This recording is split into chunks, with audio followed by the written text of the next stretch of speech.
Struktur pemerintahan Majapahit. Majapahit memiliki struktur pemerintahan dan susunan birokrasi yang teratur pada masa pemerintahan Hayam Wuruk, dan tampaknya struktur dan birokrasi tersebut tidak banyak berubah selama perkembangan sejarahnya.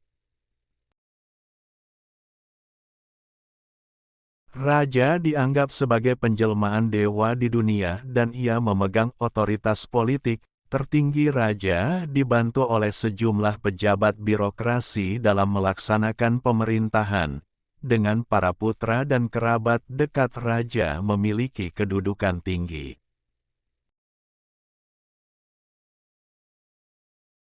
Perintah raja biasanya diturunkan kepada pejabat-pejabat di bawahnya, antara lain yaitu 1.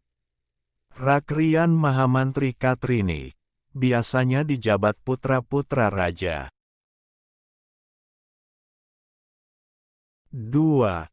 Rakrian Mantri Ripakira-kiran, Dewan Menteri yang melaksanakan pemerintahan. 3. Darmatyaksa, para pejabat hukum keagamaan. 4. Dharma Upapati, para pejabat keagamaan.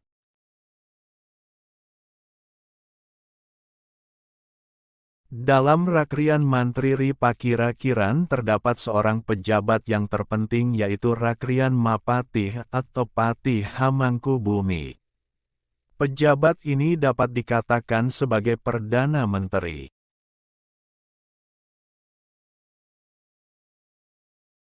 Yang bersama-sama raja dapat ikut melaksanakan kebijaksanaan pemerintahan.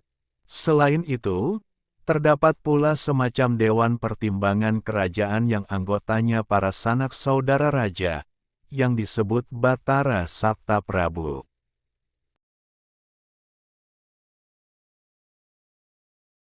Kawasan inti Majapahit dan provinsinya, mancanagara, di kawasan Jawa Timur dan Jawa Tengah, termasuk Pulau Madura dan Bali. Dalam pembentukannya, Kerajaan Majapahit merupakan kelanjutan Singhasari. Terdiri atas beberapa kawasan tertentu di bagian timur dan bagian tengah Jawa. Daerah ini diperintah oleh Uparaja yang disebut Paduka Batara yang bergelar Bre atau Batara.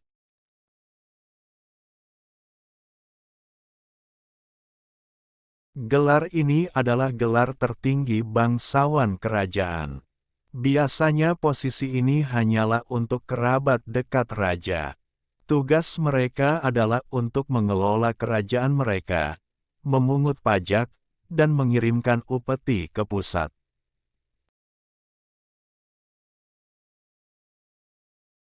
Teman-teman tolong subscribe dan nyalakan lonceng channel Momo Ayo Belajar ini supaya dapat informasi menarik lainnya. Terima kasih. Dan mengelola pertahanan di perbatasan daerah yang mereka pimpin. Hierarki dalam pengklasifikasian wilayah di Kerajaan Majapahit dikenal sebagai berikut. 1. Bumi, kerajaan, diperintah oleh raja. 2.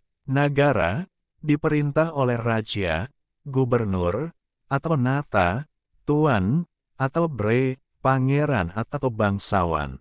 3. Watek, dikelola oleh wiyasa. 4. Kuu, dikelola oleh lurah. 5. Wanua, dikelola oleh tani. 6. Kabuyutan, dusun kecil atau tempat sakral.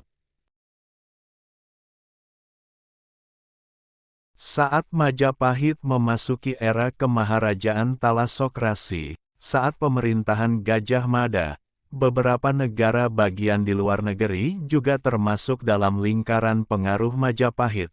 Sebagai hasilnya, konsep teritorial yang lebih besar pun terbentuk.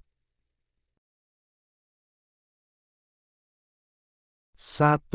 Negara agung, atau negara utama, inti kerajaan. Area awal Majapahit atau Majapahit lama selama masa pembentukannya sebelum memasuki era kemaharajaan. Yang termasuk area ini adalah ibu kota kerajaan.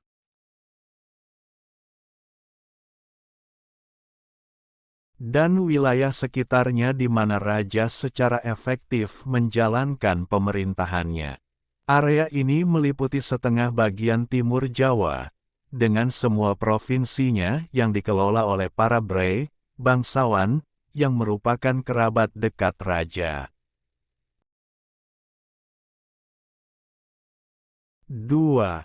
Mancanegara, area yang melingkupi negara agung. Area ini secara langsung dipengaruhi oleh kebudayaan Jawa, dan wajib membayar upeti tahunan. Akan tetapi, area-area tersebut biasanya memiliki penguasa atau raja pribumi.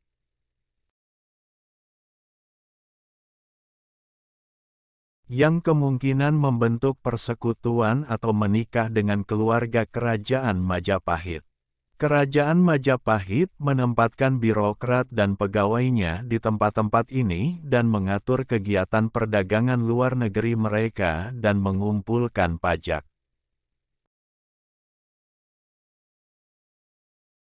Namun mereka menikmati otonomi internal yang cukup besar. Wilayah mancanegara termasuk di dalamnya seluruh daerah Pulau Jawa lainnya, Madura, Bali, dan juga Dharmasraya, Pagaruyung, Lampung dan Palembang di Sumatera. 3. Nusantara adalah area yang tidak mencerminkan kebudayaan Jawa, tetapi termasuk ke dalam koloni dan mereka harus membayar upeti tahunan.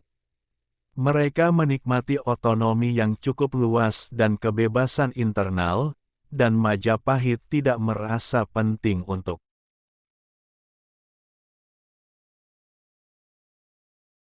menempatkan birokratnya atau tentara militernya di sini. Akan tetapi, tantangan apapun yang terlihat mengancam ketuanan Majapahit atas wilayah itu akan menuai reaksi keras. Termasuk dalam area ini adalah kerajaan kecil dan koloni di Maluku. Kepulauan Nusa Tenggara, Sulawesi, Kalimantan, dan Semenanjung Malaya. Ketiga kategori tersebut masuk ke dalam lingkaran pengaruh kerajaan Majapahit. Akan tetapi Majapahit juga mengenal lingkup keempat yang didefinisikan sebagai hubungan diplomatik.